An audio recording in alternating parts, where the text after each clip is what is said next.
Y me acuerdo que él sonrió, volvió y me dijo, estoy por un cumpleaños.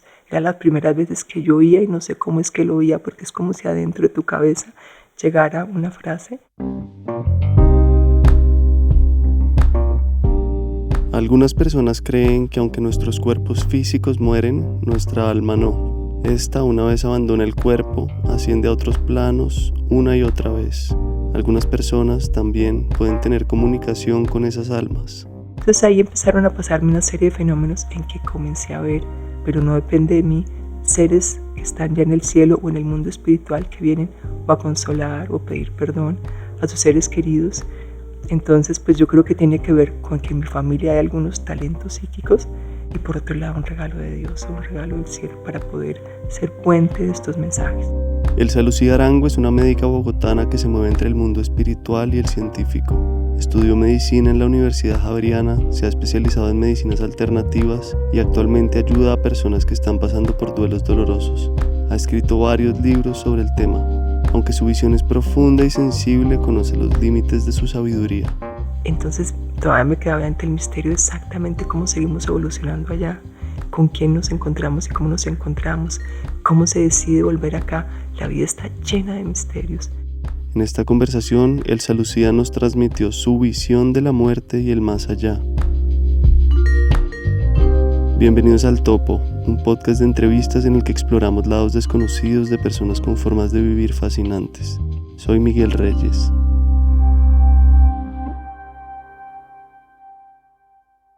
Muchísimas gracias por recibirme. Sí, quería que empezáramos sabiendo un poquito de ti, de tu formación como médica y de tu primer acercamiento a la muerte. ¿Cuándo fue que por primera vez entendiste o viste algo raro o nuevo? Sí, ¿cómo la entendiste chiquita? Bien, mi formación es básicamente humanista, yo soy médica de la Universidad Javeriana y mi acercamiento a la muerte, yo creo que viene de pequeña de una familia que hablaba de la muerte sin ningún problema, sin ningún tabú. Algo que yo he repetido es que mi abuela quedó viuda, no sé bien si a los 32 o a los 4 años, a los 34 años, pero con 8 hijos. Y su marido se murió de repente, de estar sano en una cirugía y se murió. Entonces, esa experiencia que podría haber marcado negativamente a toda una familia, aquí lo que hizo fue abrir la puerta al mundo espiritual. Mi mamá, desde que yo era pequeña, nos contaba el cielo como un lugar especial y que allá estaba su papá, o sea, mi abuelo estaba en el cielo, o sea, no se habla de que estaba muerto, sino que estaba en el cielo y que desde allá nos cuidaba. Y es evidente cuando nosotros preguntamos un poco qué fue que su mamá, que estaba viuda de 32 años, a estos 8 niños les habló de su abuelo, de su papá, como un ser que estaba presente en la familia y siguió presente y ha seguido presente en la familia. Entonces mamá nos hablaba del cielo como un lugar maravilloso al que se iba cuando habías tenido una buena vida. Y hablaba claramente que qué delicia cuando uno estuviera en el cielo. Nunca nos habló ni de la muerte con temor, ni del cielo. Hablaba así de la palabra morida. Decía, la morida debe ser aburridora, pero si uno está con Dios, está bien. Entonces uno podría pensar que es una fe de carbonero, pero realmente mi mamá era una persona maravillosa con actividad social enorme, fue una trabajadora social. Entonces veíamos una persona bondadosa, amable, que hablaba del cielo que ella misma estaba creando en la tierra. Entonces, ante eso ya tenía una gran diferencia con el resto de los humanos que veíamos la muerte como algo bello, como llegar al cielo era algo bello. Luego pasó una cosa que yo lo tengo ya como recuerdo de esos que para uno son claves. Teníamos un tío que sigue siendo muy curioso porque él sigue existiendo, tiene alrededor de 90 años. Él se cayó de un tejado, él vivía en una finca cerca de en la zona rural de La Tebaida, y al caerse, y luego que salió de la clínica y salió otra vez de inconsciente a consciente, tenía facultades psíquicas desarrolladas. Él veía a los enfermos, sabía que tenía la persona, los curaba con poderes psíquicos, se volvió uno de los sanadores más reconocidos del país. Su nombre es Tomás Escobar. Entonces yo iba a la finca las vacaciones y ahí podía uno ver 100 o 200 personas esperando en fila que lo sanaran. Mi tío cerraba los ojos, decía, usted tiene tal y tal cosa, movía las manos, ya lo curé, y cantidades se curaban. Entonces yo le preguntaba a los pacientes de mi tío si se habían curado y cada uno venía porque otra persona lo había recomendado por curaciones que ocurrían sin que uno tuviera una base científica para explicarlo. Y una vez mi tío, estábamos todos en la finca, a él lo llaman y le dicen que alguien se había muerto, que si por favor se comunicaba con él. Y mi tío colgó y nos contó, fulanito se murió, que si yo me puedo comunicar con él, entonces voy a hablar con él. Entonces la sorpresa de todos nosotros era, ¿cómo así te puedes comunicar? Sí, claro, igual que yo puedo ver a los enfermos, puedo hablar con los que están en el cielo. Entonces todos nos agolpamos alrededor de él, él cerró los ojos, al rato los abre y dice, coge el teléfono, llama a la persona que lo llamó y le dicen, sí, fulanito dice que se ha muerto en un accidente, que lamenta mucho haberse muerto, dejado la tercera, pero que está muy bien, que por favor busquen, y lo tengo muy grabado, en su oficina, en tal cajón, unas llaves, que con esas llaves vayan a la casa, abran tal mueble, tal cajón, y que ahí está el testamento. Eran unas instrucciones como de Waze, ¿sí? Entonces yo decía, no, dentro de nada llaman a mi tío que no apareció ni el mueble, ni las llaves, ni el cajón, ni mucho más el testamento. No, como a la hora y media, 2 horas, volvieron a llamar, don Tomás, muchas gracias, encontramos todo, dígale a fulanito que lo queremos mucho, que nos hace falta, y que gracias porque nos dejó esto. Entonces, la sorpresa de cómo se pueden comunicar desde el cielo acá. Esto es una realidad que no entiende uno. Entonces yo, si antes ya sabía que las personas en el cielo acompañan y cuidan, después de esas experiencias con mi tío, pues mucho más. Y en consulta, cuando venía gente en duelo, yo lo animaba diciendo, su ser querido cuida de usted, les contaba esas historias, todo eso, pero yo nunca los había visto hasta que un día me ocurrió que en consulta vi a alguien. Había una mamá que estaba llorando, su hijo se ha muerto en un accidente, un hijo joven, hacía ya como unos 5 años, pero estaba conmovida por algo que había visto y que le había recordado a su hijo. Cuando yo de pronto veo en la cabecera de la camilla a un joven apuesto, sonriente, con un globo de cumpleaños. Claramente entonces yo quiero recordarles que yo no fumo, no consumo alcohol, no consumo yagé, marihuana, nada. Yo soy vegana, no como azúcar, nada. Entonces yo decía, esto que estoy viendo para mí es súper sorpresivo, pero intuí claramente que de eso se trataba cuando mi tío los veía. Seguramente yo no los veo tan claro como los ve mi tío, pero los veo. Entonces le dije, mira, aquí está alguien, yo creo que es Mauricio, tu hijo, que está diciendo, pues que está acá, y lo veo que está por un cumpleaños, pues por la bomba de cumpleaños. Alguien cumpleaños, y la mamá se quedó mirándome. Yo le dije, ¿será que Mauricio cumpleaños? Me dijo, no, él no cumple. Y me acuerdo que él sonrió, volvió y me dijo, estoy por un cumpleaños. Era las primeras veces que yo oía, y no sé cómo es que lo oía, porque es como si adentro de tu cabeza llegara una frase. Le dije, no, mira, él me dice que está por un cumpleaños. Y yo con mucha pena, porque si nadie hubiera estado de cumpleaños, pues no sabría uno qué está pasándole. Y me dijo, sí, efectivamente, mañana cumple su única hermana. Entonces ahí empezaron a pasarme una serie de fenómenos en que comencé a ver, pero no depende de mí, seres que están ya en el cielo o en el mundo espiritual que vienen o a consolar o pedir perdón a sus seres queridos. Entonces, pues yo creo que tiene que ver con que en mi familia hay algunos talentos psíquicos y por otro lado un regalo de Dios o un regalo del cielo para poder ser puente de estos mensajes. Y hablemos un poco de las etapas de la muerte, de las 3 etapas que mencionas en tu libro, de qué es un buen morir. Las etapas básicamente son las que narran también las personas que han tenido unas experiencias cercanas a la muerte, que es gente que clínicamente se muere, se desprende del cuerpo, tiene unas experiencias en otro plano y repentinamente y sin ninguna causa científica vuelven, como decir, resucitan y cuentan lo que les ha pasado. Estas experiencias pueden durar desde unos cuantos minutos hasta se han documentado gente con 1 hora y media de ser diagnosticados, fallecen como muertos y vuelven a la vida. Entonces la primera parte, la persona se desprende del cuerpo, observa su cuerpo y lo ve completo. O sea, por ejemplo, si alguien que fuera ciego ve con los 2 ojos, si alguien tuviera amputado una pierna, una mano, está completa, ¿cierto? O sea, el cuerpo espiritual se recupera a habilidad y la persona se ve por fuera de su cuerpo.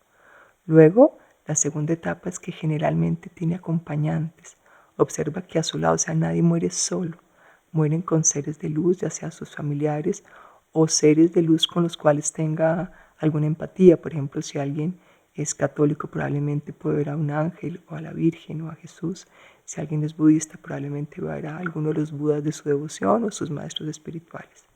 Después de esa etapa, la persona generalmente narran que pasan a través de lo que llamaríamos un camino, llámese un túnel, un portal, un río, algo como que los llevara a otra dimensión, y en esa dimensión ya tienen lo que se llamaría una revisión de vida. En ella lo que cuentan es que observan toda su vida Y en especial, y lo que a mí más me llama la atención, es que observan cómo hicieron sentir a los demás. Que eso debe ser dramático. Si tú has sido cruel, antipático, si has sido maltratador, imagínate tú sentir todo lo que le has hecho sentir a los demás. Pero si has sido amable, si has sentido gentil, si la gente se ha sentido cómodo contigo, vas a tener esa recompensa. Entonces esa revisión de vida en que la persona misma es la que decide cómo ha obrado, qué le faltó, qué le quedó por hacer, entonces ahí ya se pasa al mundo espiritual y según cada vida llegará al nivel de la luz que le corresponde o al nivel del cielo o del mundo espiritual que le corresponde. ¿Y qué tan difícil es la muerte para quienes no han obrado bien? Yo creo que realmente es difícil y habrá algunos que dirán, no, pero Dios es todo compasivo, Dios perdona todo, claro que sí, pero la conciencia de cada uno es la que es consciente de lo que hizo. Cuando uno hizo algo malo, la conciencia es la que te dice, no obramos bien, aún no tienes el descanso completo. Entonces, lo que llaman en la tradición católica el purgatorio o el infierno es el tipo de energía con la que muere una persona que fue o malvada o cruel o que buscó lesionar o que no se autocontroló y que se llenó de odio, de envidia. Esas emociones, digamos decir, pesan, entonces no pueden viajar a un mundo espiritual alto y hasta que ellos no se liberen de esas emociones, pues seguirán ahí. Entonces, digamos, es un castigo autoimpuesto, ¿cierto? Muchas personas sienten culpa, se dan cuenta de lo que hicieron y al darse cuenta hacen un poco de introspección. Esta introspección puede demorarse mucho tiempo, por eso dicen que hay que orar por las almas. O la persona puede decir, mi mamá me dijo que yo podía acogerme a la misericordia de Dios, puedo decirle a Dios que lo lamento. Y Dios sabe si es de verdad que lo dices o falsamente.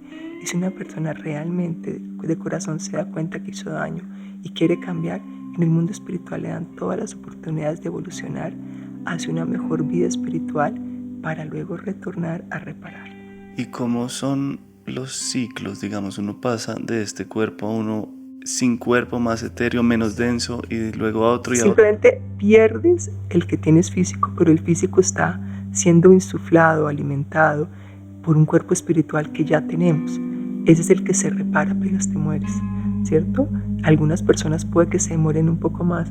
Cuando mueren personas por unas enfermedades crónicas muy largas, esa persona va a tener que lo llevan a un sitio de recuperación. Yo sé que esto suena chistoso, pero nosotros estamos imitando lo que pasa en el cielo. Cuando alguien está enfermo, se va a un sitio de recuperación, sobre todo antiguamente iban a los balnearios, los sitios de recuperación, ¿cierto? Incluso en los hospitales se le espera que se recupere. Entonces, cuando alguien muere después de una enfermedad muy larga en que se ha desvitalizado y ha perdido su energía, se le lleva en el plano espiritual a que su cuerpo espiritual se recupere y ya cuando está bien, pues adelante para estar con su familia, con todos los seres de luz que quiera. Si una persona muere, por ejemplo, en un accidente, no requiere ese periodo de recuperación, sino que va a ir directamente al nivel de la luz que le corresponda y a ir con su grupo de almas al sitio del cielo que le corresponda.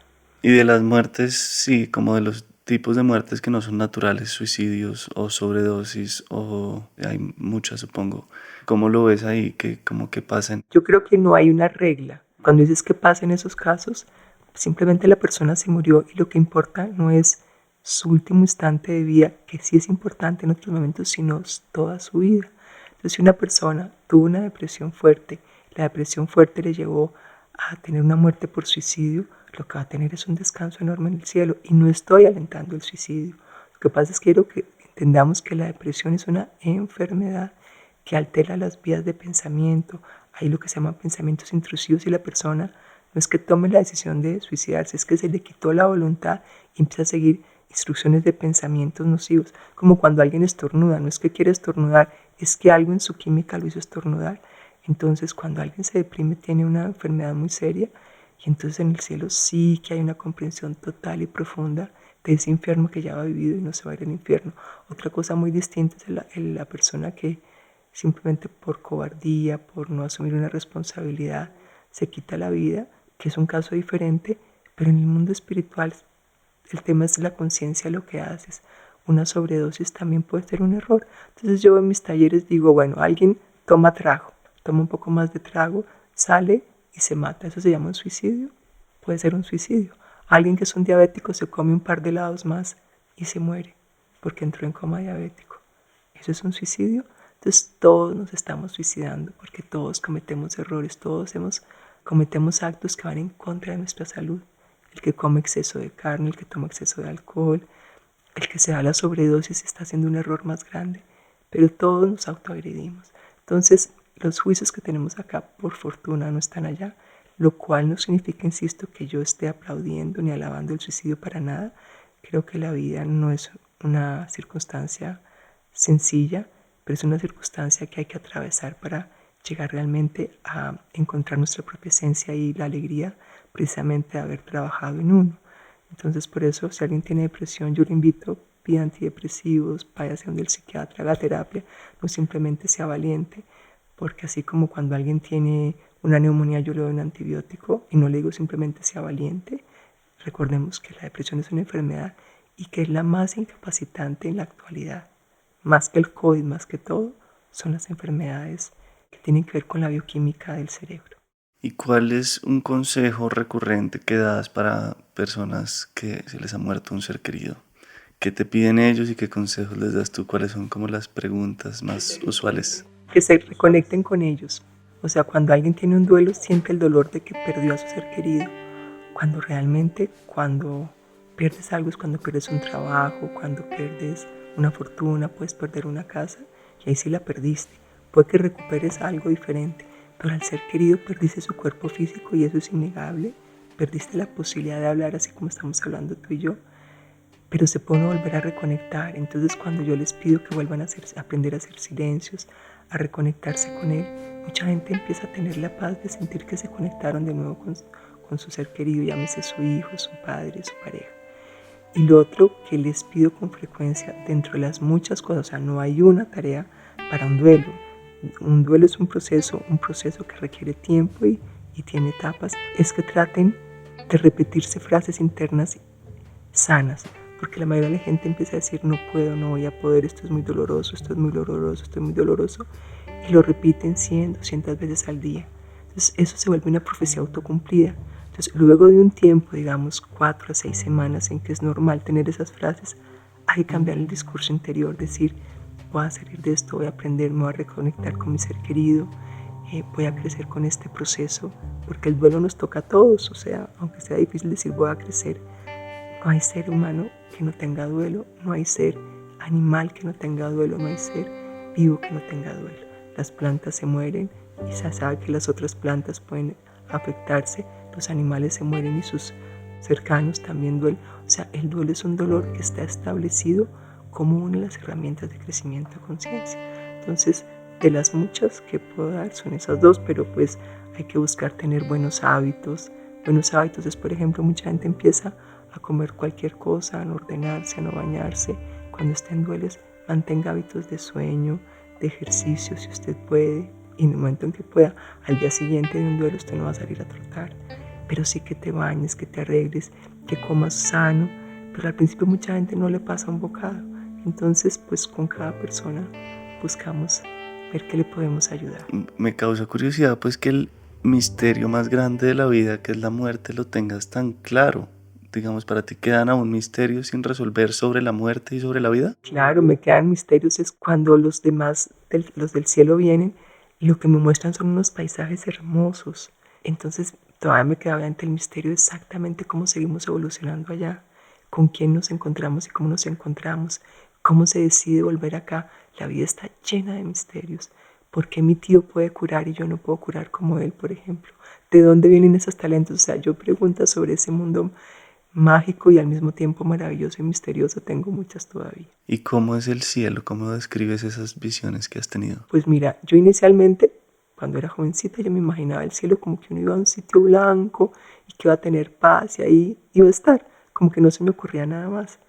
Pero después de esto que he visto y lo que me han mostrado, lo que narran las personas que han tenido experiencias cercanas a la muerte, es que el cielo es un lugar, pero no un lugar pequeñito. Es como si tú dices el planeta Tierra es un lugar, pero no es un lugar pequeño.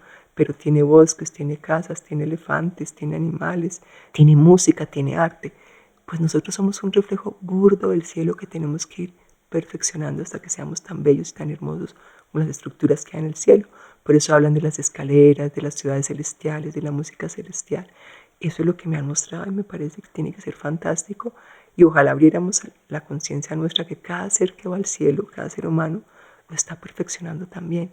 O sea, el cielo no es un lugar perfecto, está en camino de perfección. Digamos, cuando llega la muerte, uno cómo sabe, o el alma sabe, o Dios sabe y escoge. ¿Qué ideas tiene sobre eso? Se supone que el alma sí tiene clarísimo qué posibilidades de muerte tiene. Entonces, por ejemplo, si tú eres una persona que vino con una enfermedad y no la cuidaste, tú vas a cortar tu periodo de vida. O sea, rara vez lo podemos alargar, pero acortarlo cada rato lo hacemos. El que va a morir por accidente, si es algo que ya tiene determinado por el alma, el que se va a matar en una moto, en un carro, en un avión, realmente son determinaciones del alma. Y con cada acto de vida tú puedes ir cambiando tu futuro. O sea, hay futuros que están muy establecidos, pero muchos otros se van cambiando. Si yo hoy cambio mi dieta, me vuelvo vegetariana, soy más pacífica, hago más ejercicio, es muy posible que yo alargue mis procesos de vida, pero porque hice conciencia. Parte del proyecto de todo ser aquí en la tierra es crear conciencia, crecer en conciencia más que crear. Entonces, cuando crecemos en conciencia, también cambiamos nuestro destino y nuestro futuro. Pero la mayoría de las almas tienen acuerdo, sobre todo cuando hay muerte de niños por leucemias, por muerte súbita, muertes en el vientre, es que el alma venía para un corto tiempo, una corta tarea y tenía diseñado irse. Las demás almas, aunque tenemos, digamos, lapsos de vida, podemos alargarlas o acortarlas por nuestros hábitos de vida en muchas ocasiones. Y me quedé pensando en lo que decías de que al morir en la revisión de la vida uno se siente como trató a los demás. Entonces, ¿qué consejo darías para vivir? Pues todos vamos a morir. La regla de oro, trata a los demás como quisieras que te tratara. Pero todos tenemos momentos en que estamos impacientes, o al menos yo. Y puede que mi mayor pecado, yo no soy el único que creo que tengo importante, es que a veces soy dura con los demás. Pues es tratar cada día de mejorar sin regañarse uno mismo, porque mientras más te regañes, más te vuelves como una olla a presión que luego va a estallar. Cuando puedas, pide excusas. Yom Kippur es una de las grandes fiestas judías en que se supone que uno debe pedir perdón por todos los errores que uno cometió al año y llamar a la persona y decir, lo lamento, te traté mal. Si hiciéramos ese ejercicio, decir, lo lamento, te traté mal, te fui impaciente, o tener actos de cortesía, que es una forma en que pedimos perdón, pues ya eso cambia. El tema es uno irse diciendo pues que tienes derecho a regañar o a gritar o a maltratar. Todos cometemos errores, o sea que siempre va a haber alguien al que yo pueda regañar y alguien me podrá regañar a mí por los errores. Pero si aprendemos poco a poco, y esto me lo tengo que decir cada rato, a corregir los errores de una forma amorosa, seguramente el planeta evolucionaría en conciencia y tendríamos menos cargas que observar cuando estemos al otro lado mirando la película. Y entonces, ¿la vida es infinita? ¿Pasa uno de esta vida a otra vida y a otra vida? La vida en la tierra no es infinita. La vida es infinita cuando viene de Dios. Se supone que no acaba. Es de los misterios que yo no podría entender. Pero las almas venimos acá hasta que acabamos de hacer la lección, como cuando tú vas a un colegio. Vas a primero, a segundo, tercero elemental, de pronto repites tercero, pasas a cuarto, a quinto. Pero cuando ya te graduaste no tienes que volver, a menos que quieras venir como profesor. Entonces hay grandes seres que ya pasaron su vida, aprendieron sus lecciones de amor, enseñaron, ayudaron a los demás y vienen solo a servir. Pero la mayoría de nosotros estamos acá porque aún no hemos aprendido ni a servir correctamente, ni a ser amables, ni a ser amorosos. Pero el que ya lo aprende no tiene que volver. ¿Y a dónde va? ¿Al cielo? Ese ya no va al cielo. El cielo es un lugar de paso en que el espíritu descansa mientras vuelve otra vez acá. Igual que el infierno es un lugar de paso. Cuando la persona acabó su tema de lograr limpiar su mente, él vuelve acá hasta que aprenda acá en la tierra a ser bondadoso. Entonces, el que ya aprendió simplemente se funde en Dios. No tiene que pasar ni siquiera al cielo. Eso lo dicen las historias muy lindas de los Vedas, que es la cultura antigua de la India, los budistas. Sí, entonces, aquel que ya no tiene que volver tampoco está en el lugar intermedio. Pero mientras tanto, ojalá lleguemos por lo menos al cielo y no nos quedemos en la mitad. Y se funde en Dios. ¿Qué quiere decir? Ojalá yo te lo pudiera explicar con palabras porque no lo he experimentado, pero lo que llaman los iluminados, tanto en India, en budismo, en el catolicismo, son personas que se dieron cuenta que eran esencia de Dios y que eran uno con todo, que no había la multiplicidad, sino que era uno solo lo que existía. Yo te lo puedo decir en palabras, pero yo lo he tenido en vislumbres nomás, pero no he tenido la experiencia, la realización de eso. Entonces, aquel que lo realice es como aquel que no solo que sabe que existe el sol, sino que lo ha visto y lo ha sentido. Entonces, aquel que ha visto, ha sentido a Dios, pues ya es una experiencia diferentísima a la que tenemos nosotros. Dicen que ha despertado o se ha iluminado. Queremos aprovechar para darles las gracias a cada una de las personas que nos apoyan en nuestro programa de membresías. Aún seguimos buscando más gente para alcanzar un punto de equilibrio financiero. Por eso, si todavía no eres cómplice de este equipo, te invitamos a unirte. Solo entra a lanoficcion.com y haz clic en Hazte cómplice. Tendrás beneficios adicionales y sobre todo nos ayudarás a mantener este proyecto.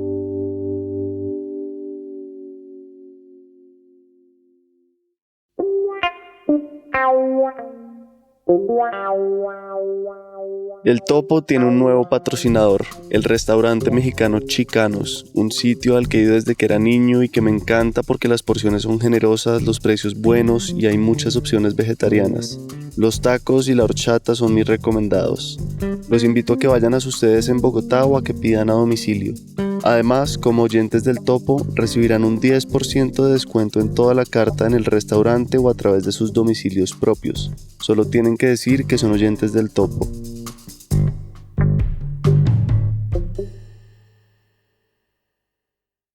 Quería que explicaras un poquito esta frase que es el título de uno de tus capítulos. Todo el mundo muere, pero nadie está muerto. Es una frase budista, ¿cierto? O sea, todo el mundo muere, es que todo el mundo tiene que abandonar su cuerpo.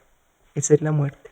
Pero arriba todos están vivos, porque su cuerpo espiritual será vivo. Entonces pasan por la muerte, o sea, todo el mundo muere, pero nadie se queda en ese estado de la muerte.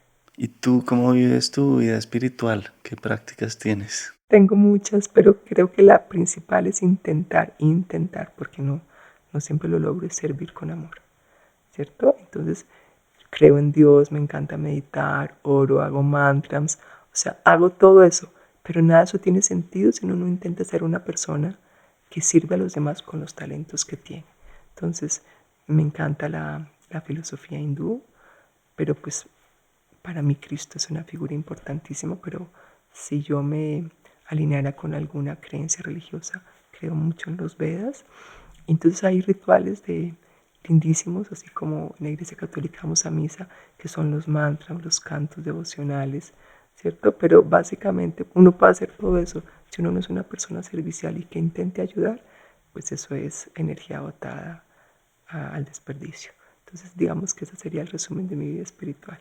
Me encanta leer y aprender de experiencias de otros porque uno se inspira en personas que han tenido ante los contactos con Dios, que han llegado a estados de iluminación y cómo lograron, porque yo creo que hay un deber de todo ser humano que es llegar a ese estado de paz en que uno sintió a Dios y lo irradia. ¿Y cómo sientes el mundo actual? ¿Hacia dónde vamos? ¿Si es una línea recta que evoluciona, vamos para atrás, así para adelante o en espiral? No te podría decir, mi sabiduría no alcanza hasta eso, pero tengo el optimismo de pensar que aunque estamos en un momento difícil, hay una agenda de luz. Dios está trabajando siempre en nosotros y aquel que quiera trabajar para mejorar, la vida le abre puertas y aquel que no, pues la vida no es que se la cierre, es que él mismo se la cierra. Y quería que leyeras algunas partecitas de tu libro. Creo que este párrafo es útil. Esto es para cuando alguien está muriendo y que quiera saber un poco de la muerte, que le puedas leer, le puedas hablar, porque no todo el mundo se da el permiso de hablar sobre la muerte. Es útil decirle que se permita ser sorprendido por el cielo, que no son nubes para quedarse aburrido tocando arpa sentado en una de ellas, ni encontrar a un juez castigador que le echará en cara todos sus errores. Al buscar la luz, se le abrirán enormes posibilidades de aprendizaje y evolución, y es de su elección el momento en que eso ocurra. La justicia espiritual hará su oficio al guiar a cada uno al plano de luz donde debe equilibrar lo que hizo en la vida. Algunos tendrán más cuentas en rojo en la tarea de amar y servir, otros llegarán con una buena cosecha de actos generosos de bondad y valentía. Jesús dijo, en la casa de mi Padre hay muchas moradas. El lugar al que nos corresponde llegar lo elegimos con nuestros actos. A todos los que llamen a la puerta se les abrirá. No habrá nadie que quiera genuinamente enmendar sus faltas a quien se lo excluya de entrar al mundo espiritual de la luz. Mil gracias. Y entonces, de alguna manera, ¿cuál es la actitud ideal ante la muerte? ¿Como un respeto, una gratitud, un miedo también? Yo creo que lo ideal es aceptarlo. sea, hay que aceptar que eso te toque y cuando uno acepta se prepara. Es como si yo acepto, me van a botar a un río, pues si acepto que eso va a pasar, aprendo a nadar, me pongo vestido de baño, miro a dónde voy a llegar. Entonces cuando aceptas es todo un proceso intelectual y de conciencia que te permite, si yo sé que voy a morir, pues intento ver qué pasa después de la muerte, qué ropa me tengo que poner para morirme, que son los buenos actos, ¿cierto? Y eso se llama simplemente ser pragmático. Algunos de mis amigos pacientes ateos me decían, me voy a tener que leer tu libro por si acaso tú tienes razón. Eso es pragmatismo. Decía, nadie le garantiza que él tuviera razón, ni nadie que yo. Entonces podía tener las dos posibilidades, como si te vas a ir cerca a un río, puede que te caigas o no, pero tener vestido de baño a mano es mejor. Y así también conectas tu ciencia y tu lado terrenal y pragmático con el espiritual. Espero que sí. ¿Alguna vez se han chocado en algunas ocasiones como que... Pues supongo que sí, sí, porque nadie tiene la verdad revelada en ninguno de los dos lados. Yo soy un estudiante de la vida. Entonces a veces pienso algo de la ciencia y resulta que la ciencia no lo llena. O a veces pienso que alguna solución espiritual va a sanar algo y no es suficiente. Entonces la idea es que yo digo que yo hago medicinas complementarias, es que intento complementar, porque ambas son verdades. Unas verdades mucho más objetivas y otras más sutiles, pero en ambas también hay falsedades, hay creencias que uno tiene que luego no eran. Entonces un tiempo yo creía que todo le comía azúcar blanca le iba mal. Resulta que no solamente le comía azúcar blanca, el que toma gluten, el que ciertas comidas, pero yo al principio todo lo refería solamente al azúcar como el gran veneno.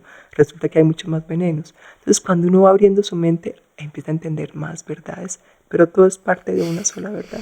¿Y has experimentado duelos recientemente? Yo ya veo el duelo un poco distinto, pero sí hace... duelo no solamente que se te haya muerto un ser querido, mis padres murieron ya hace un tiempo, una de mis grandes amigas se murió hace un tiempo, pero por ejemplo el año pasado se murió mi perro, que era mi mascota, y también lloré, y pronto el mismo día en que él se murió, de pronto dije, voy a ver dónde está él, y era tan alegre donde estaba, era un sitio tan maravilloso, que aunque era un perro relativamente joven, yo sentí de pronto una alegría que ahí se trancó mi duelo, no, sino que se procesó en un instante. Yo decía, ojalá uno pudiera procesar el duelo tan rápido como yo procesé el de mi perro, porque otro perro que se había muerto, duré semanas llorando. En cambio, con mis padres que murieron ya a una edad mayor, sentía tanta paz de que ellos estuvieran en el cielo y tanta tranquilidad de que fui una buena hija dentro de lo que uno puede serlo, que por ejemplo mi duelo fue distinto a cuando me envenenaron a mi mascota. ¿Cierto? Uno dirá, pero su mascota y sus papás. Cada persona hace un duelo sorpresivo, o sea, nadie sabe cómo va a ser el duelo. Simplemente le llega en una situación psicológica especial y ahí surge el subconsciente. Lo que yo hablo en otro libro, no de experiencias con el cielo, sino mundos invisibles, es que en cada duelo se abre una puerta al subconsciente y cosas que uno no ha elaborado empiezan a salir. Entonces supongo que yo tenía tristezas antiguas cuando lloré mucho a mi mascota y con mis papás lo que tenía una gratitud y una admiración antiguas y eso fue lo que salió en cada uno. Y otra pregunta antes de que leamos esto. ¿Qué recomiendas para enfrentar la oscuridad en la vida? Lo miedoso, lo violento, el poder. No hay una sola recomendación para el miedo, porque la oscuridad da miedo, ¿cierto? Y si estás en una depresión, ve a terapia, ve a que te mediquen. Y eso tengo claro. Con esta pandemia, la ansiedad y los trastornos depresivos han crecido enorme. Alguien me dijo, no sé si será verdad o no, que han muerto en Japón más personas por suicidio en un día que por COVID, ¿cierto? Entonces hay que pedir ayuda y para eso hay terapeutas, ¿cierto? Y ojalá los médicos generales recuerden que ellos también tienen la obligación de cuidar al depresivo y que la persona depresiva no tiene que sentir que es frágil, sino pedir ayuda. Frente al miedo y que la oscuridad es que no lo absorba uno. O sea, si yo ahora me pongo con todo el respeto a pensar en todas las personas que están inundadas o sin casa y lo absorbo el dolor, no hago nada. Entonces yo simplemente los pongo psicológicamente aparte, pero voy y dono. Yo he donado dinero, mercados, he ayudado, pero no decido que tengo que absorber el dolor porque no es mi lección, la mía es distinta. Entonces mi lección es ayudar, no absorber. Entonces cuando uno se concentra demasiado en la oscuridad, en el dolor, en la corrupción, en algo, termina absorbiéndolo y terminas impregnado de algo que no era tu tarea. Yo no puedo salvar lo que hace cantidades de dirigentes, pero puedo hacer mi parte. Como te digo, oro y dono. Y en cuanto a los poderosos, que eso te lo oí por ahí en alguna otra entrevista, ¿qué tanto pesa el poder? Lo que uno cree que acá es la máxima aspiración y que es lo que... Pues es que pesa la responsabilidad. Entonces si las personas fueron poderosos e hicieron sentir mal a mucha gente sin tener derecho, Porque una cosa es que yo llegue como papá, le digo a mi hijo, no hiciste bien la tarea, él se sintió mal, pero yo como papá tenía que decirle, ahí no hay una revisión de vida que me cargue a mí por el sentimiento de él. Es cuando yo le digo, yo le dijera, nunca se lo he dicho, tú eres un taradito, no estudiaste, míralo mal, me siento avergonzada de ti. Y esa sí es una responsabilidad mía. Entonces si hay un ser poderoso, un gobernante, un dirigente de una que no sirvió, que no ayudó, que lo buscó fue usar el poder para corromper, para maltratar, arriba va a sentir eso. Imagínate ese dolor. Entonces mucha gente que es poderosa va a estar en los niveles más bajos del mundo espiritual porque no utilizó el poder para servir. Pero aquel que usa el poder para servir es precisamente un maestro espiritual. Mil gracias. Te pido otra lectura que es de la importancia del perdón. Pocas situaciones resultan tan exigentes como acercarse a alguien a ofrecer excusas por haberle maltratado, elevado la voz o criticado. Nada moldea tanto el carácter como este acto de humildad sincera, que es lo que te decía que hacen en Yom Kippur. Yom Kippur los judíos piden que todo el mundo sea capaz de llamar, decir o escribir y decir, lo siento, te he tratado mal. Cuando acompaño a mis pacientes en este proceso crucial y sagrado de prepararse para la muerte, encuentro que tan pronto como comprenden y aceptan esa realidad, un halo de sosiego los envuelve. Ya no es necesario luchar por atajar el mar, se puede navegar en él. La perspectiva cambia y comprenden que irán a un lugar maravilloso que su alma les permite vislumbrar. Las personas de mente abierta captan que no van a desaparecer, sino a expandirse, que sus vínculos con la familia no se rompen, que lo construido acá se fortalecerá allá. Cuando, como en los casos antes descritos, existe amor de por medio y la familia los apoya y acompaña, esos vínculos se colman de ternura y afecto, de tolerancia y perdón. Perdón porque todos guardamos recuerdos de pequeños o grandes roces con los seres cercanos, de pequeñas o grandes decepciones. Perdonar, silenciosa o explícitamente, hace más fácil el proceso de aceptación de la partida, ya sin el peso de la culpa en el que se marcha o en quien se queda. Muchísimas gracias. Y creo que la pregunta, pues que aquí ya la respondes, es ¿cómo has pensado tu muerte? Yo espero que sea así, si es un accidente, si me da un infarto, si tengo una enfermedad crónica. Sobre todo si tengo una enfermedad crónica, espero que Dios me dé la valentía para mantener la oración y la meditación. En mi libro reciente, que se llama Legado al Amor, hablo un poco de ese morir. Entonces, la práctica oriental dice que uno debería ensayar con frecuencia, imaginar que uno se suelta del cuerpo y que llega a un sitio de luz, ya sea a Dios, a Jesús, a María, porque si uno imaginaba abriendo los canales, los surcos, para el día en que toque sea fácil, hacer esto no adelanta tu muerte, simplemente la facilita, como aprender a nadar, te ayuda el día en que te tengas que tirar al agua. Divino, Elsa Lucía, qué maravilla, muchas gracias. Espero que te haya sido útil, muchas gracias a ti por dar el tiempo para compartir estas pequeñas experiencias. Elsa Lucía ha publicado varios libros, entre ellos Experiencias con el cielo y Mundos invisibles, que fue de los que hablamos en este episodio. Era consciente que mis pies estaban en el césped de un ashram en el sur de la India, pero una parte mía estaba en otro plano, como si las dos dimensiones pudieran coexistir repentinamente. El prado, los árboles, el pasto, todo eran absolutamente reales y definidos con bordes nítidos. Mis ojos estaban cerrados, pero en mi interior se había activado una capacidad de ver muy distinta a la de imaginar. Si quieren oír este y otros fragmentos de la entrevista con Elsa Lucía en los que cuenta su experiencia con el cielo y lee algunos poemas de su libro, los invitamos a unirse a nuestra comunidad. Solo entren a lanoficción.com y hagan clic en Hazte cómplice. Gracias a Jorobada, una marca barranquillera que nos donó algunas libretas y tote bags del Topo. Los oyentes que se unan a esta comunidad a partir de $8 recibirán una de estas.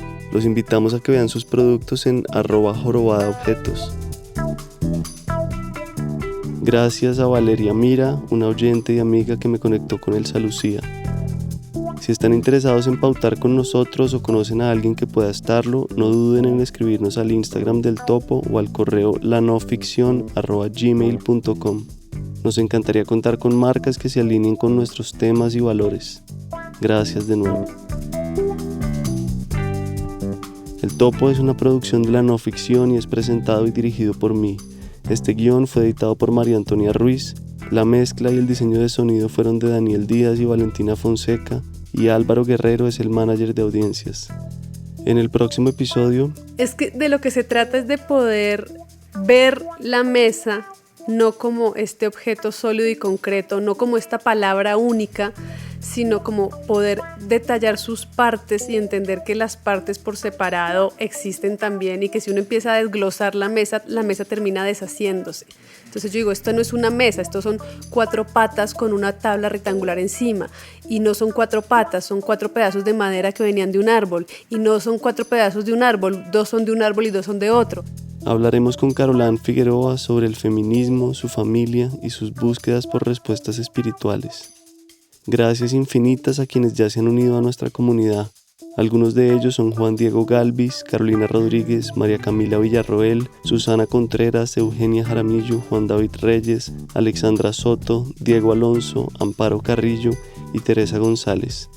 Si quieren contactarnos, estamos como Podcast del Topo en Instagram, Twitter y Facebook. Si tienen preguntas, comentarios o sugerencias, no duden en escribirnos por ahí. Muchas gracias por escucharnos.